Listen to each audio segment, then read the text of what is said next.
Partha for good. Clapping in advance. You should wait. Okay. Well, anyway, it's a pleasure to be here, and I thank you for the invitation. Well, as you'll see, this is as the title suggests, this is really a set of topics, rather weakly related, but having a common theme, which I hope you'll discern as time goes on. So let me begin by giving you the outline of the talk. Can you hear? I've got two microphones, so you certainly should hear. So the outline is, first of all, I'm going to talk about classification and prediction, which for folks here is going to be pretty old hat. And one way I would characterize, at least mathematically, goals in statistics and machine learning, which differ somewhat, but not that significantly. Certainly not in practice, and maybe to some extent in theory. And then I'll talk about what I view as an apparent puzzle, an apparent disconnect between theory and practice. And there it is. In fact, that's part two. The puzzle is that theory somehow tells you, as I hope, the theory that I know at least, somehow tells you that really doing anything in more than 5 or 6 dimensions, you shouldn't be able to do anything. And yet in practice, right, I mean, people do things in very high dimensions. And one explanation is, obviously a partial explanation, I think, is a theme that you've heard about already, and I'm sure you'll hear about a lot in this workshop, which is dimension, that things may not be as high dimensional as you think they are. So then I'll talk, having indicated why that should be the case, I'll talk a little bit about some theory and some data on dimension estimation. This is joint work with Lisa Levina, which basically is to tell you when, in fact, maybe the dimension is low enough so that you should be able to get reasonable results, at least from this point. Then on a really rather unrelated line, but having in common the idea that maybe things may not be as bad as you think they are, is an improvement by standardization, which is using ranks. Then I may or may not say much about cross-validation and model selection. This is, I think, a topic that will be hit here quite a lot. And really, this is just a justification of why V-fold cross-validation, where V grows slowly with the sample size, but does grow, actually is a good thing. So, and then questions, results, and conjectures. So let me begin with the outline, if you want, of, here's sort of an indication that there may be a disconnect, right? So here are two books, one which came out in 2001 and the other one which came out in 2002, in the same series of books.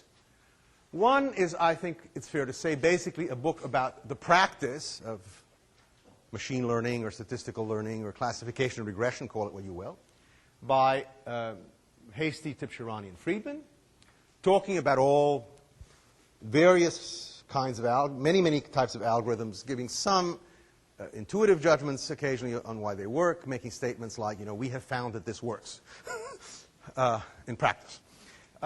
And then there's a book by Gurfi, Köhler, Krisak, and Walk, which is sort of, if you wanted, the tradition of Luc Devroy and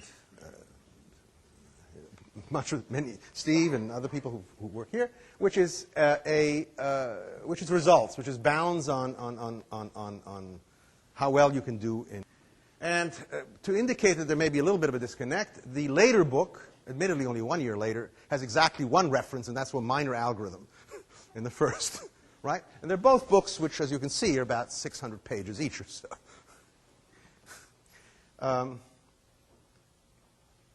So now let me turn to sort of an abstract description of the prediction problem, which, again, I think will be familiar to most people here.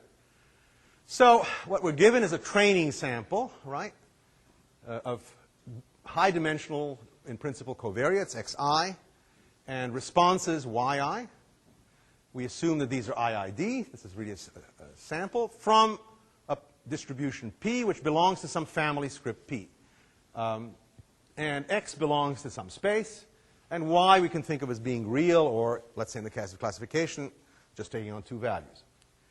But the goal in both cases is, of course, or the first is of course to predict a new y given a new x. And that's equivalent to the job of constructing a function which is dependent on this learning sample phi n. It's a function from the space of predictive variables to the real line, so that in some sense, in terms of some loss, the expected loss, distance, you can think of it, between the truth and the prediction is small. And so you're basically estimating a function of x. And it's a training sample dependent rule. So, again, just to make things a little bit more concrete, for the usual, when you usually think of prediction, a real number, then typical losses are absolute value of the alpha, usually mean squared error is alpha equals 2. In classification, there are two classes, y and d both belong to plus or minus 1, for example, if there are only two classes. And the losses, of course, as usual, 0 if you're right and 1 if you're wrong. Now, as we all know, if in fact, well, as I like to say, if n equals infinity, in other words, if you're God, right, and you know everything, right, then this is an easy problem, right, because that means that you know capital P, you know the probability distribution of the data, and the solution is simply Bayes' rule. That is, you simply compute what your posterior risk should be for each possible decision, right, the conditional expectation of the loss, given that you observe xn plus 1 equals x, and then you pick the smallest, the decision which gives you the smallest value of that, which for squared error is simply the conditional expectation, and for classification is, you look at the sign of the likelihood ratio, of the posterior probability. Excuse me, that's something I should have warned everybody else about, but okay. All right. Let's see if I can make sure that it, yeah, no. Oh.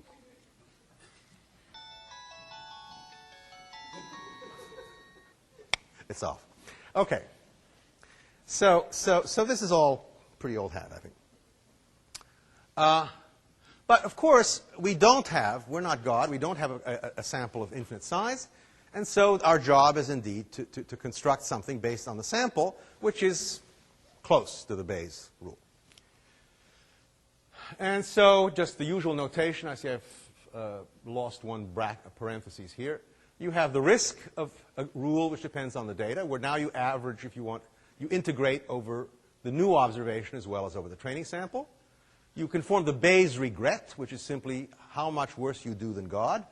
And then you can say that a rule is optimal. So now this is the statistical point of view.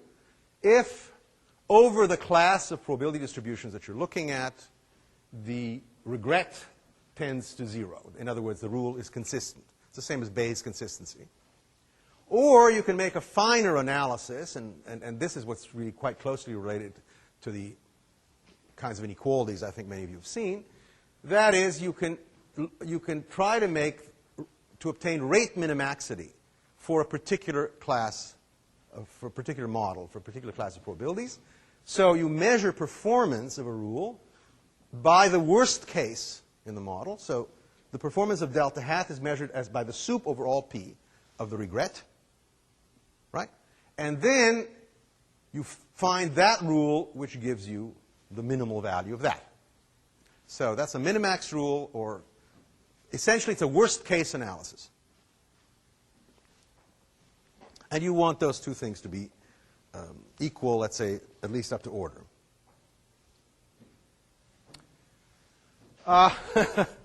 This is a page which I think is designed for people who have been exposed a great deal to Vopnik's very vigorous pronouncement, which is that what you should do is you always should use empirical risk minimization. Well, if in fact your model is parametric, right? So p theta is say mixture, finite mixture of Gaussians with the number of components fixed. Then you can compute something equivalent to the maximum likelihood estimate, which is the value of theta which maximizes the likelihood, or the empirical Kullback-Leibler divergence. And then you have, of course, a Bayes rule for each possible p theta. And then the idea is that you simply plug in. You plug in the maximum likelihood estimate into the rule. And then, indeed, it's very easy to show that you have this minimaxity, and things go, let's say, in quadratic for squared error loss, like 1 over n. You have convergence at the rate 1 over n. Now, the interesting thing about this is that it's not empirical risk minimization, because you are actually optimizing over a loss function which is not the loss function that you're given. It's not squared error. It's not plus or minus 1. So now I go to the non-parametric case, which is, so in this case, you have a large, compact, at least the kind of metric that you're interested in, non-parametric sets. So let's say all densities pxy, which have two derivatives and are bounded. And then there's sort of two parallel sets of ideas as to what to do. And they are the following. So one is, I think, goes back, at least I know it going back to Ulf Grenander, that you basically think of a sieve of models. So you have nested parametric models. For instance, think of mixtures of 1 Gaussian, 2 Gaussians, 3 Gaussians, et cetera, et cetera. So you index them by m. And then for each of these, you act as if the model were true, right? So you plug in the maximum likelihood estimate. And now what's left is choose the m. That's not the trivial part. That's the non-trivial part, actually, in some sense. The parallel prescription, due to Vopnik, is you basically think of a class as the class of all decision procedures, of all classifiers or predictors, as the union of finite or parametric, the closure of finite or parametric classes, right?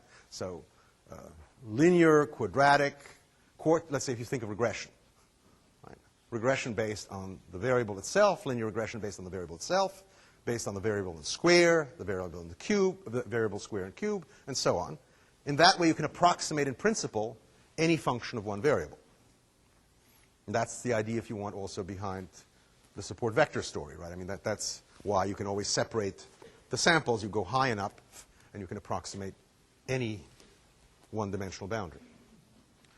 But Vopnik always insists that in this case, what you should always do is you should do empirical risk minimization, which is that you take an empirical estimate of your expected loss and you minimize it.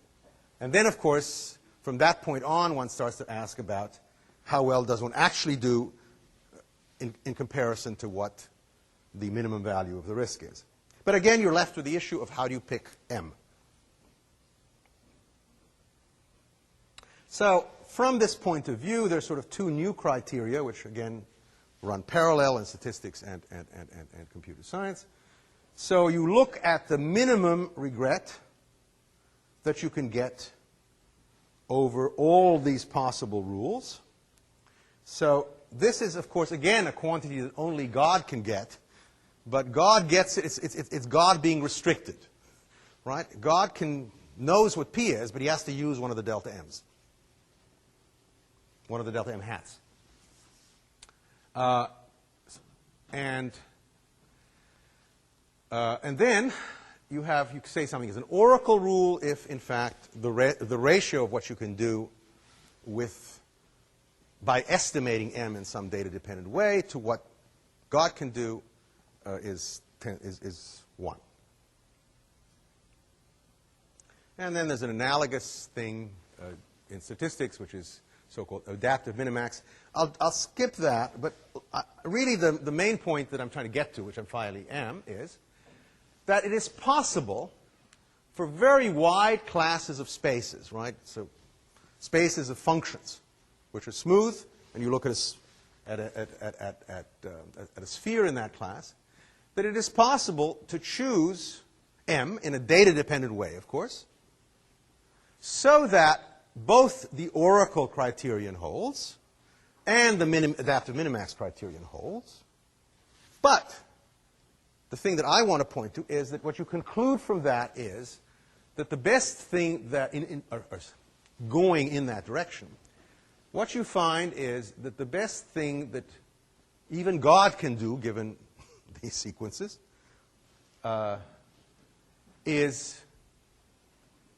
behaves like n to the minus 2k over 2k plus d, where k is some measure of the smoothness of P, and d is a dimension of the space, right? So, of course, then, if P is infinitely smooth, imagine that I tell you that you're really looking at a class of, you're trying to predict on the basis of one real variable, and I tell you that the E of y given x equals x is actually an analytic function of x, or something like that. In that case, you can show that, as you might expect, so k is really infinite, and essentially the best that you can do is 1 over n. The Bayes regret is of the order of 1 over n, more or less. Slowly varying functions may intervene. That's the best you can hope for. We know that that's the best that you can hope for. This is for mean squared error. Right? That's the best that you can hope for in any situation. 1 over root n rule, right? I mean, that's the standard deviation. Well, 1 over n is the variance. So that's nice. But notice another feature of this parameter, that unless k is large, that is, unless the smoothness is large, which is uncheckable and unlikely,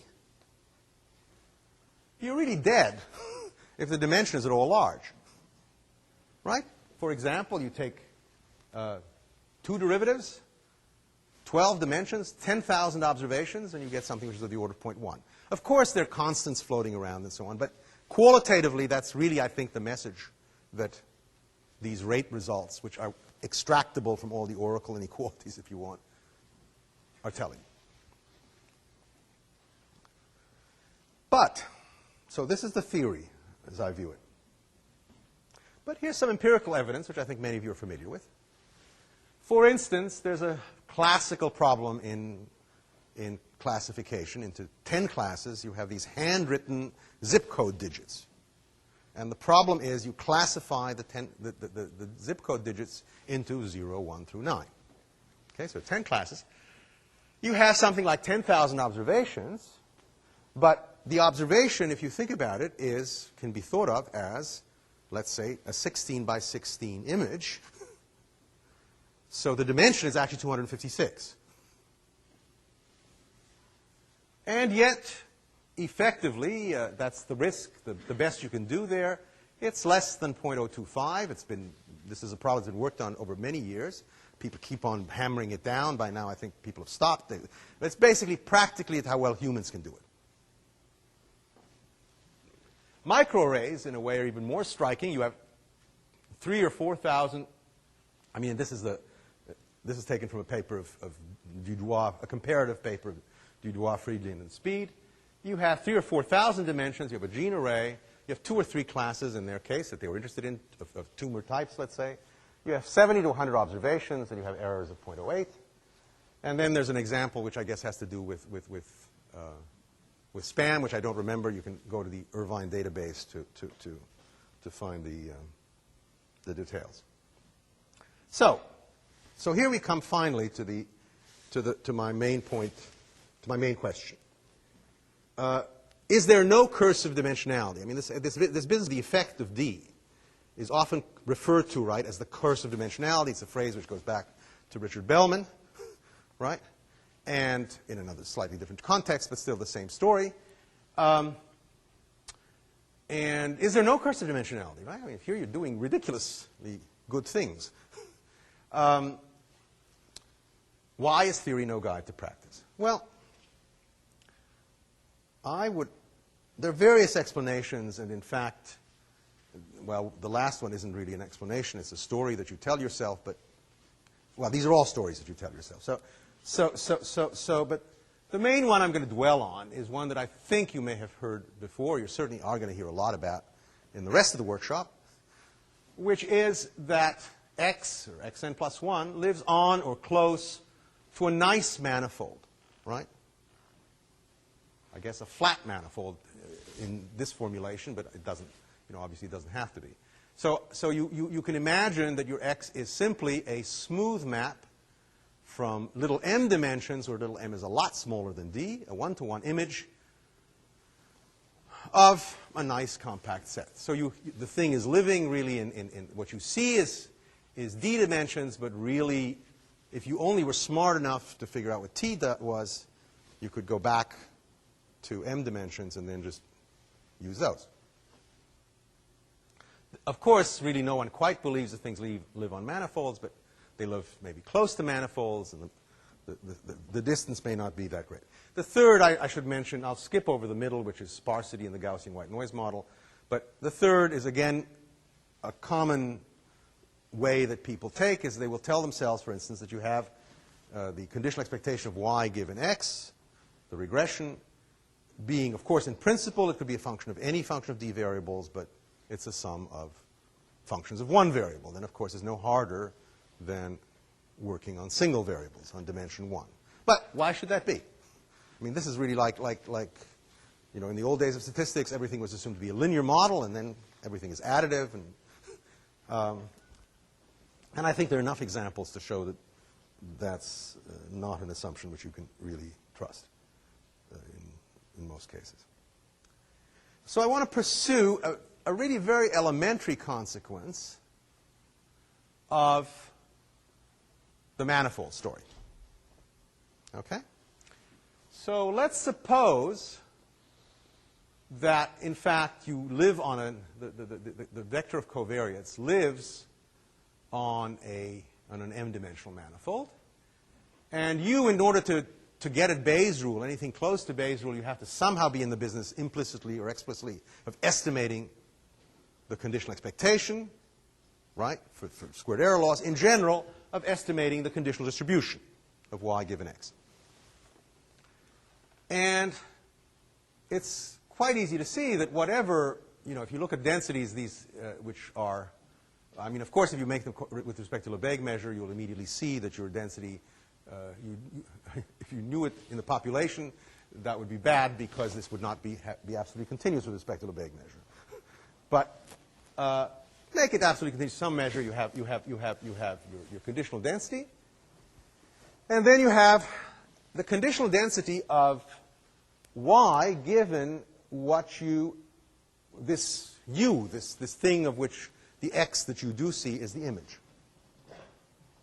And it's intuitively clear, I think, that these two quantities are the same, because, of course, and it's easy to verify, the information is the same, right? To know little x or to know little u is the same, right? Probability density doesn't know about the fact that you don't know t.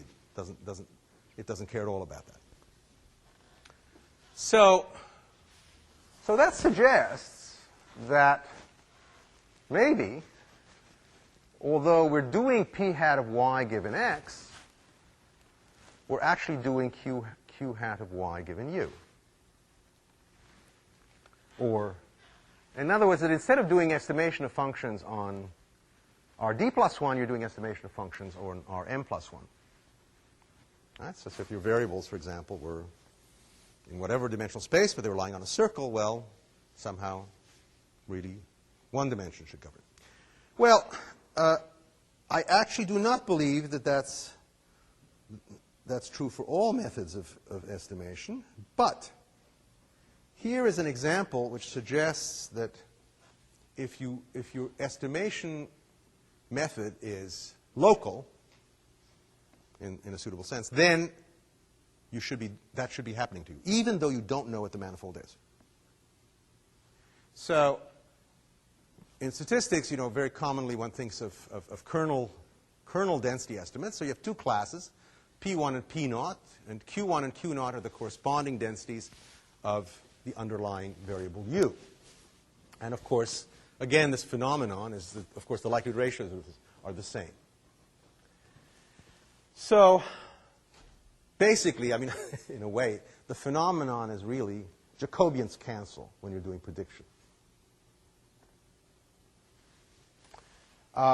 If everything lives on the same manifold in both cases. So suppose you have kernel density estimates of P1 and P0, and this is not kernels in the computer science sense, which you've heard of this morning, or in RKHS sense. These are just kernels in the statistical sense, which is you basically take your density, you convolute it with something smooth, and then you estimate the density of the convolution, which you can actually do just from the data itself. Or, this is really being fancy, really, let me go on to the next transparency. All you do is you estimate the ratio by what? You simply count the number of points which are within h of little x from one population, and you take the ratio of that to the number of points within h of x in the other population. Right? Well, if the manifold is, there's more to it, right? Not just flat, but you need some sort of smoothness and so on. But it's intuitively sort of clear that since the metrics locally are the same, and if there is a distortion, it cancels out, top and bottom, when you're counting the number of observations which are within h of x, you are more or less just counting the number of observations which are within h of u. And therefore, this ratio, which is the uniform kernel density estimate, you think in d plus 1 dimensions, is actually an estimate in m plus 1 dimensions, little m plus 1 dimensions, even though you don't know what the manifold is. There's some general results that have been obtained by my student Bo Lee on this. One question, which is, I think, probably not that difficult, but it's actually quite important, is what happens if you use fancier methods like things based on wavelets or Fourier series or things like that? And I actually believe that in that case, you're in trouble. That is, if you don't know what the dimension is, and you use the wavelets of the wrong dimension, I think you're going to be in trouble. Whereas local methods won't have that difficulty. But as I said, I haven't thought about it deeply, and maybe there's some magic trick which makes it work. Okay. Let me pause at this point, because now I'm going to switch to a second topic, which is related to the first, which is, can you tell what the dimension actually is, so to speak, in a situation like this, without, again, estimating the manifold? So, any questions up to now? No? Not yet? All right. So let me proceed. So this is, as you can see, part of another lecture given by Lisa Lavina. But, and actually this has to do with some of the things that you probably will hear about, which is ways of basically trying to estimate your manifold from the data. Right? So there have been a number of papers, well, not so recently anymore, starting in 2000. It's, in fact, in a way, a revival of sort of non-metric scaling methods way back in the 60s, but then with real new considerations brought in. And these all say more or less, if I tell you that you have a manifold of size of dimension little m, then one can figure out how, one can get estimates of the manifold from the data. Of course, not of the manifold, but of the points, where the points would fall on that manifold. You can't ever hope to estimate the manifold itself. But it's not so clear how to determine m. Now, actually, that's a problem that's also quite old, the problem of estimating m. And there are a number of methods, and we've contributed a new one, which of course, we like, which has the advantage that it is extremely fast, because there's an averaging, but the first part is completely explicit, as it turns out. So you can estimate dimension by eigenvalue methods. So you can do principal component analysis, and then you look at the eigenvalues of the covariance matrix and you cut them off at some point. But that, of course, is implicitly saying that you believe that the things don't just live on a manifold, that they live on a hyperplane. You can also do local PCA, but that can be unstable. But I think that's actually related to what we actually do. Or there's a whole class of methods which are based on the following approximate identity. And they're all based on nearest neighbor, or not nearest, but kth nearest neighbor considerations. So I claim the following approximate identity holds. Suppose that I give you a sample from a density, little f, in m-dimensional space. Then I claim that approximately, if k is small compared to n, that k over n is approximately equal to the density at a point, again, under smoothness conditions, et cetera, a density at a point, times the volume of the unit sphere. It should be in m, well, sorry, m and d don't match. M appears there, but it's the d. M and d are the same. Now I'm not talking about a manifold, I'm talking about the whole space, but of course we're interested in the manifold. But in any case, this identity holds, approximate identity, of course, it's not really an identity, that k over n is approximately equal to the density at x times the volume of the unit sphere in Rd times the kth nearest Weber distance raised to the dth power. Where is this coming from? Well, think of the number or the fraction of points falling in a sphere of radius h. Okay? Think of the expected value of that fraction. So that's simply the probability that an observation falls within a sphere of radius h. Well, if the sphere is small, right, then the probability of falling in that sphere is approximately the density at the point times the volume of the sphere. Now, just go one step further, and this is all hand waving. Now tell yourself, well, let me look, instead of looking at a sphere of radius h, let me look at that sphere which contains exactly k points from the sample. Then you know the left-hand side, right? It's k over n. In the right-hand side, well, you forget about the expectation, and what now appears as a random quantity is the distance from x to its nearest neighbor, kth nearest neighbor in the sample. Right? That's the radius. That's the h. That's the correct h to get k points in the sphere. So that immediately suggests take logs of both sides, and you might hope to pick up d by regressing the log of the nearest Weber distances on the logarithm of k. And that's a method which was introduced quite a while ago. It ignores the dependence of the tks, and I think, well, as you'll see, our method behaves better.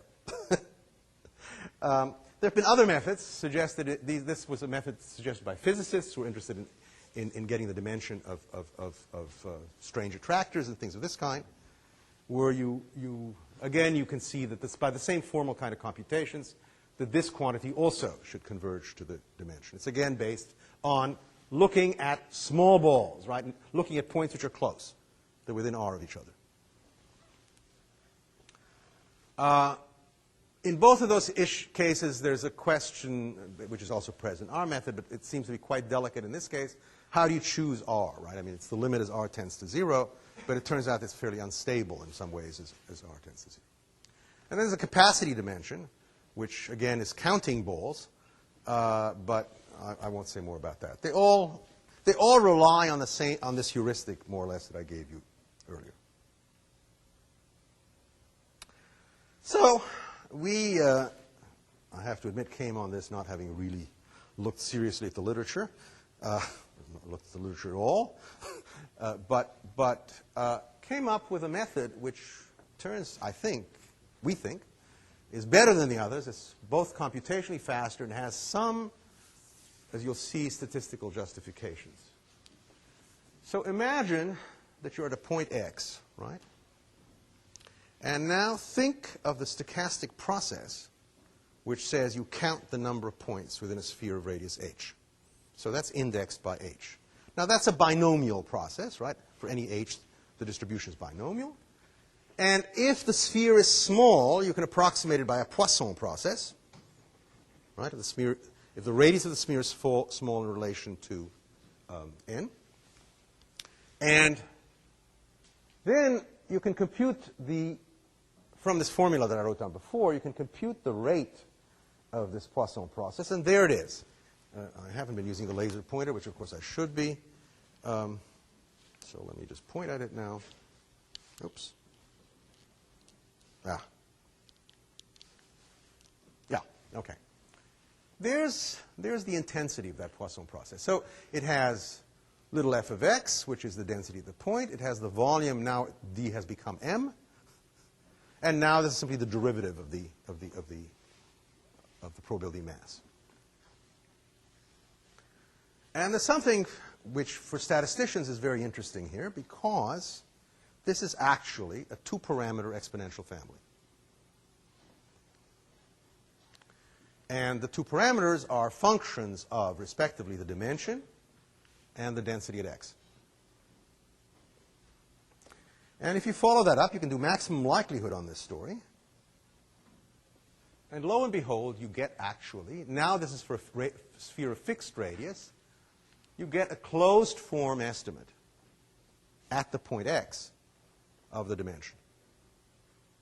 And there it is, right? So you basically, for a sphere of radius r, you look at the log of the likelihood ratios of all nearest neighbor of jth nearest neighbor distances which are less than or equal to the number of observations in that sphere. And then you take the average, and then you take the reciprocal of that. Well, again, it's more convenient in practice to fix k nearest neighbors. Now this should become k, but as you notice, it becomes k minus 2. And this now should be tk and not rk. It's the kth nearest neighbor distance divided by the jth nearest neighbor distance. So in fact, there is in principle a kth term, but it's 0. It's the log of 1. Why k minus 2? Well, it turns out that if, in fact, the Poisson assumptions were exactly correct, right, this would be an unbiased estimate of the dimension.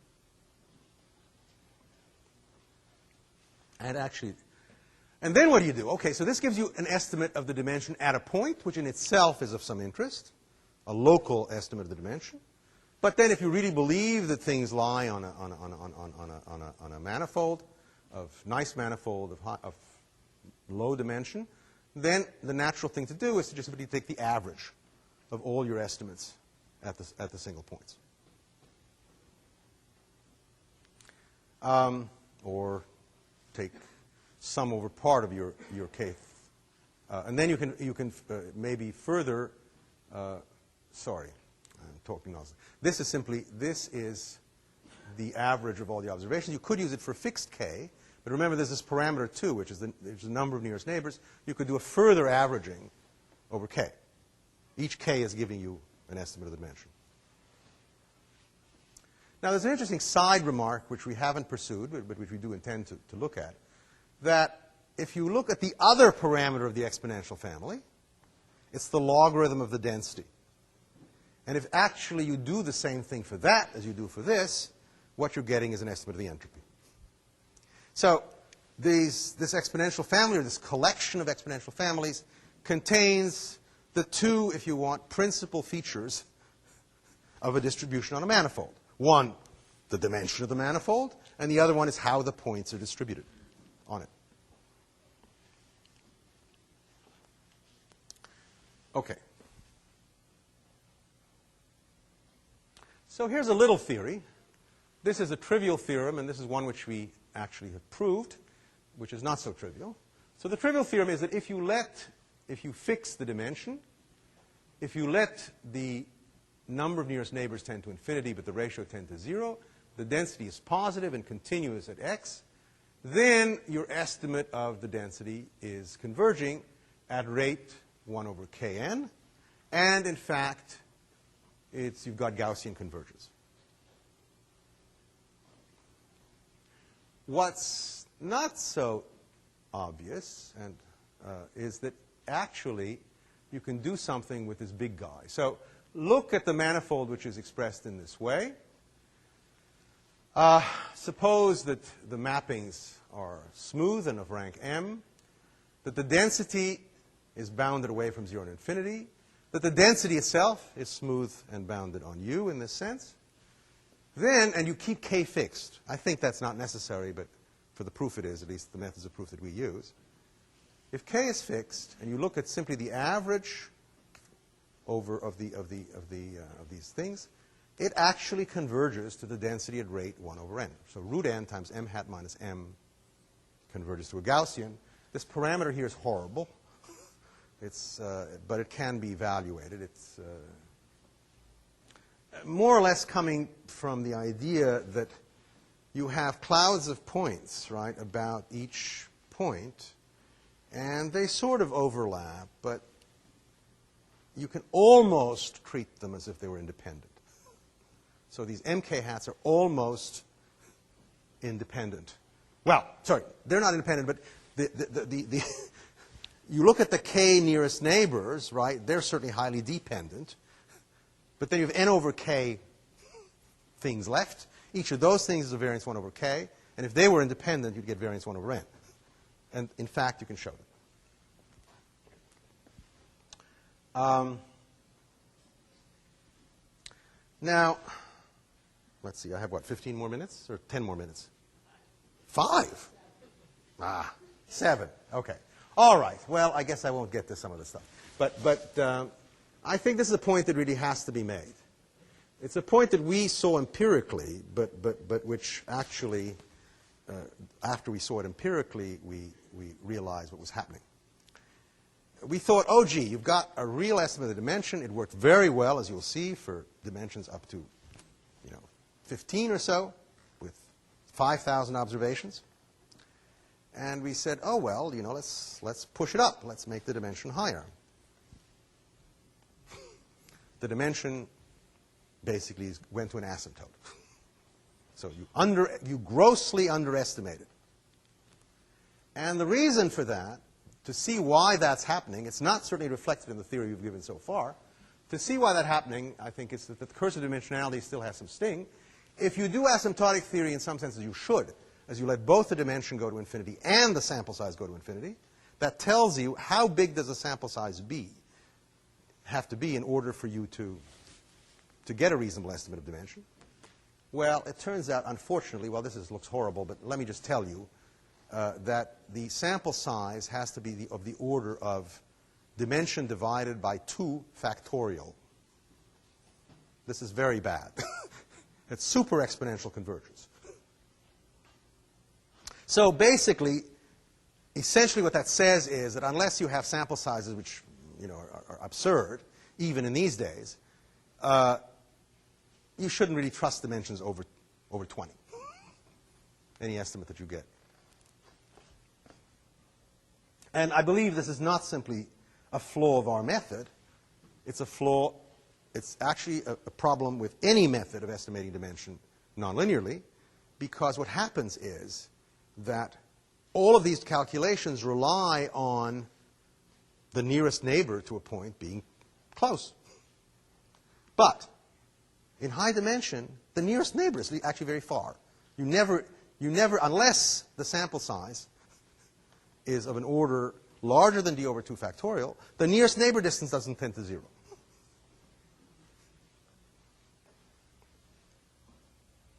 Okay, let me just jump through this. This just shows you that our method behaves very well.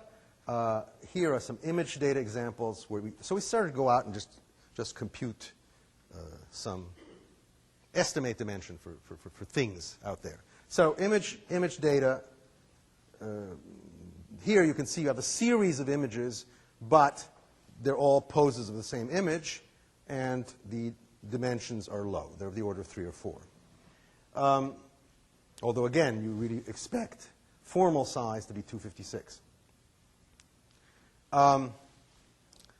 Zip codes, right? Sample size of 2,000, dimension 256.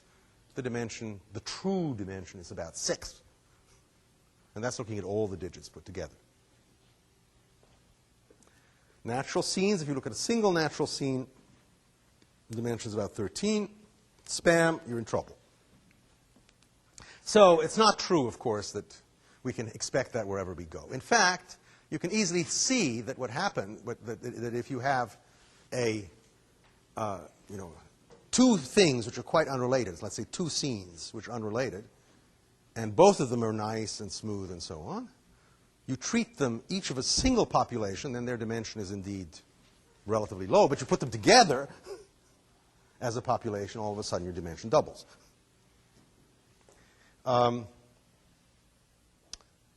So there's a more sophisticated scenario, and there are even far more sophisticated scenarios, but this, I think, corresponds to some extent to what is done in practice. And that is that in prediction, there are sort of two kinds of predictors. So this is a simplified view. There's the simple predictors, right? There's the predictors which are worthless. A lot of predictors which are worthless, right? Which are uncorrelated with what you're trying to predict. And then what's left, the good predictors, well, they're highly correlated with y. It's not unreasonable to expect that they're highly correlated with each other. And so basically, first of all, I have to strip off the irrelevant guy, because every independent guy adds a dimension. Strip off the irrelevant guys, and then you may do that. But, as I said, situations can be much more complicated than this. But nevertheless, I think the principle is right. That is, you basically want to strip off. It's important to actually strip off the irrelevant predictors, and then work with the rest, which are highly conserved. Okay, I think I will maybe it's in fact, well, it isn't quite 5:2, but it's pretty close. So I'll probably quit. I'll maybe just let me tell you what this is about.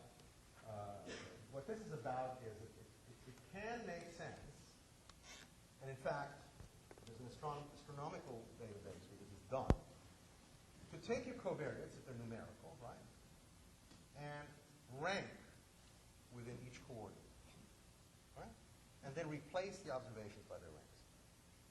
And that can give you better predictions than the observations themselves. And you say, why? You're losing information. Well, of course, if you have a lot of observations, the ranks are almost the same as capital F of x1, the distribution function evaluating the observations. And if the distribution function is 1-to-1, then there's as much information in the rank as there is in the observation. On the other hand, it buys you something. What it buys you is, for instance, and I'll go to the last picture, so that's not the last picture, but I'll skip along this. This is an example with one observation where what you have are exactly this kind of story. So what you have here, plotted here, is a function which is 0.9 times the Cantor distribution function plus 0.1 times x. So it is strictly increasing, right? But it's got lots and lots of very flat spots. And you look at this very nice set of data, but you plot them against not x, but against g of x. Right? You don't know what g of x means. So you don't know that g of x is redundant. Well, if you simply use the g's themselves, I mean the observations themselves, you get this line as prediction, not g of x. The proof is and this is what you do if you use the ranks. Now, what does it mean to use the ranks? I'll close with that. It means you use the ranks as predictors. Okay? Right? You just run it as if those were your x's. Now, you have a new observation coming in. You find its rank within the array of ranks. And then you find what it produces. So it's not, you're doing something. Okay.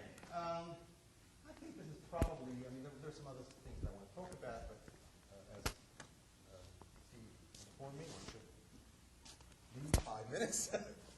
And so I'll do that and ask if there are questions on this, or if you want to see more of this other topic, I'll be glad to oblige. If you want to see some more of cross-validation, I can oblige on that too, but I think I'll quit at this point.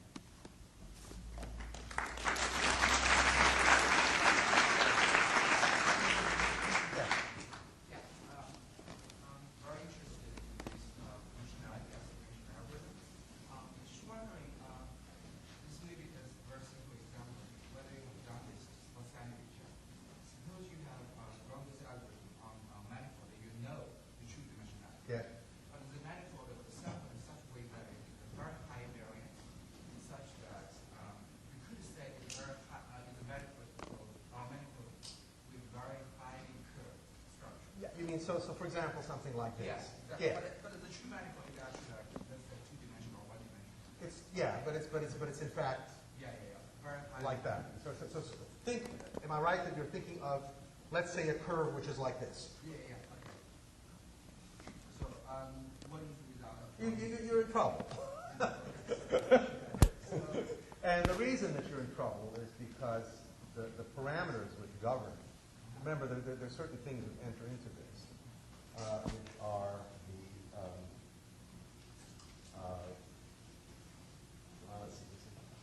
density enter into it actually. No, but in any case, all these approximations which are used for this, all these squiggles, are of course highly dependent on how on this kind of stuff. So this is actually this big comment because you said that this method tends to greatly underestimate manifold dimension. No, it only underestimates it if, in fact, the dimension is high. High meaning high in relation to n. So if the dimension is 5, right? Or 10, let's say, then 5 factorial is 120. Okay. A couple of thousand observations will do it. If the dimension is 20, 10 factorial is a lot bigger. And then what you get is something that's yes, you always get an answer, right? The algorithm grinds something up. But the answer is completely untrustworthy. So actually, how come this number of d over 2 factorial? That's the volume of the hypersphere. Of course, that's exactly where it comes from. That's exactly where it comes from. Yeah, it's unfortunately the way that the volume of the sphere in d-dimension scale. It's exactly right.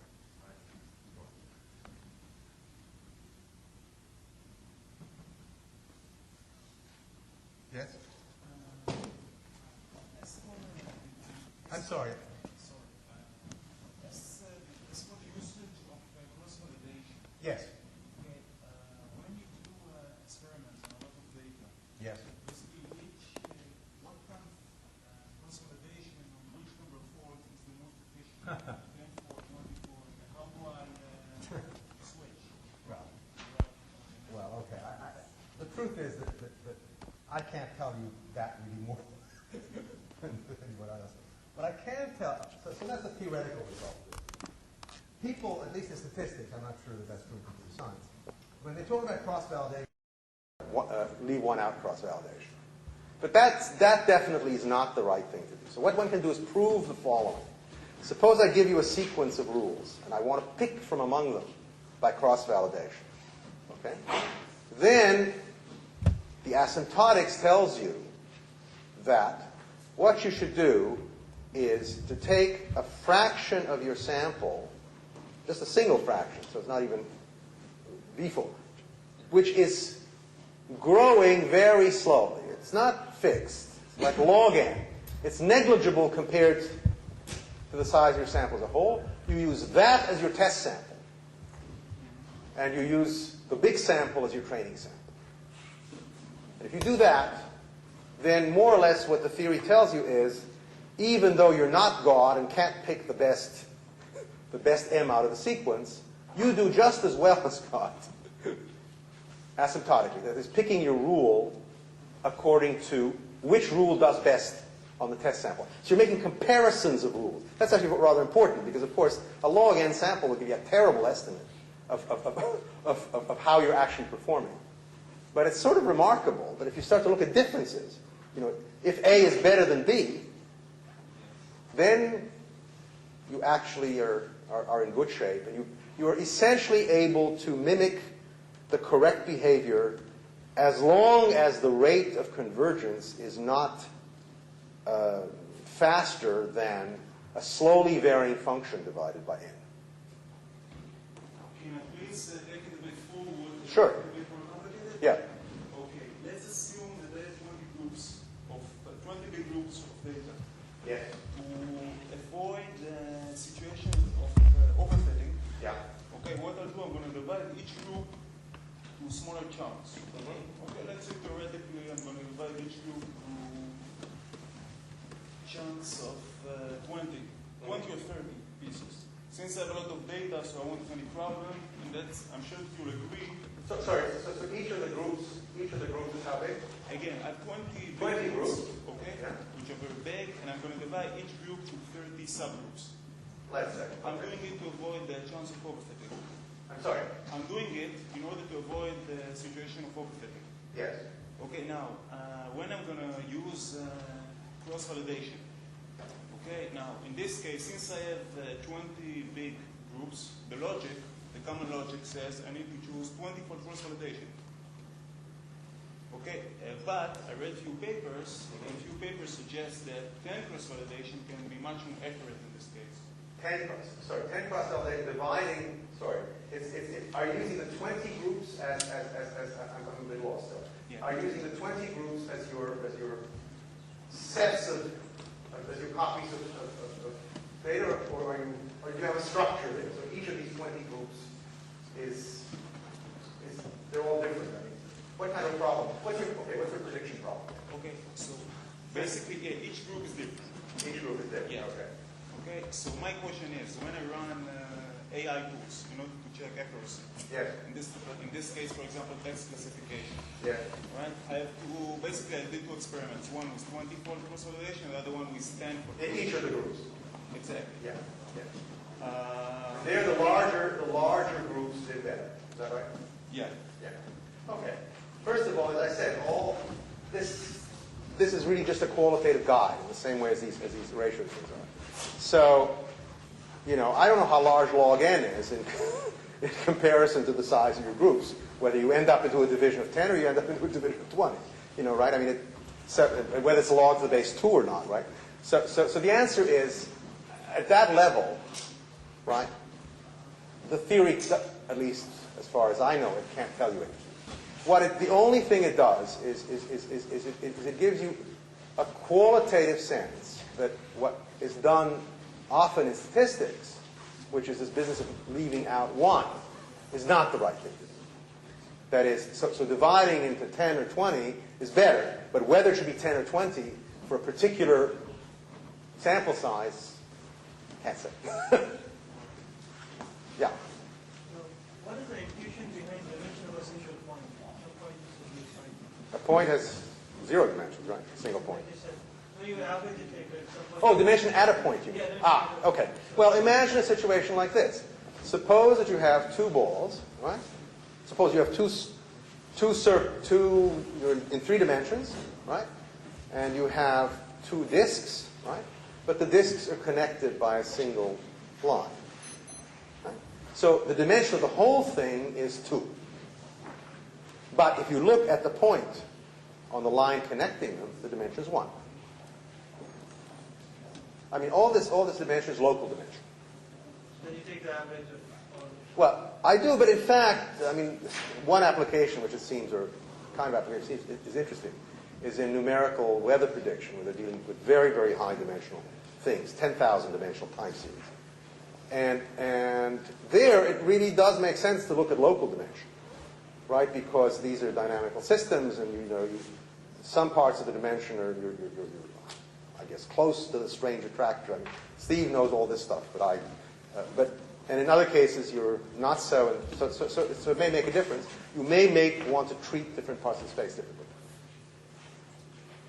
Well, I think maybe we should thank the speaker again and move on.